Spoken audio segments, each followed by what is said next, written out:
দেখেছি আমাদের বিভিন্ন মামলা স্টেটস আছে, ছোট বাচ্চাকে পাচার করে পার্শ্ববর্তী দেশে নিয়ে গেছে, তাকে সেক্সুয়াল ট্যুরিজম হিসেবে ইউজ করেছে। আমরা আবার শুনি যে বিভিন্ন অঙ্গহানির এই জিনিসগুলো হয়, বাচ্চাদের এগুলো বিক্রি করে দেয়।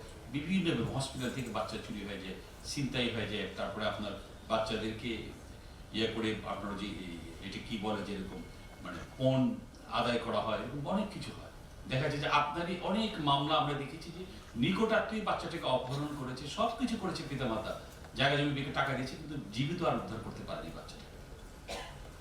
আমি নিজে আমার নিজের ইতিহাস থেকে বলে, আমি এসপি নারায়ণগঞ্জ ছিলাম, এরকম একটা ছোট বাচ্চা, আমরা কয়েকদিন খুব ট্র্যাক করলাম আমার বাচ্চাটাকে উদ্ধার করতে পারি। এইটি আমাকে এখনো কষ্ট দেয়।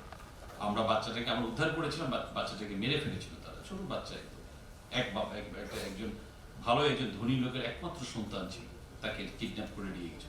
এরকম অহরহ আমাদের পাশে ঘটে। আমরা সবাই আমরা তো বিভিন্ন কাজে করছি, আমি চাই যে আমরা সকলে মিলে একটি প্ল্যাটফর্ম করি, আমাদের ভিতর আমরা একতাবদ্ধ হই, আমরা প্রতিশ্রুতিবদ্ধ হই যে আমরা এই কাজগুলো, এই সুন্দর কাজের সাথে আমরা নিজেদেরকে জড়িত। আপনার মিডিয়া, আপনার ক্যামেরা, আপনার মাউথপিস অনেক শক্তিশালী। আপনার একটা কথা কিন্তু একদম সচেতনতা তৈরি করতে পারে, একটা বিশাল জনবলের মানে এলাকার মানুষজন কিন্তু একত্রিত করতে পারে অন্যায়ের বিরুদ্ধে না বলার জন্য, রুখে দাঁড়ানোর জন্য।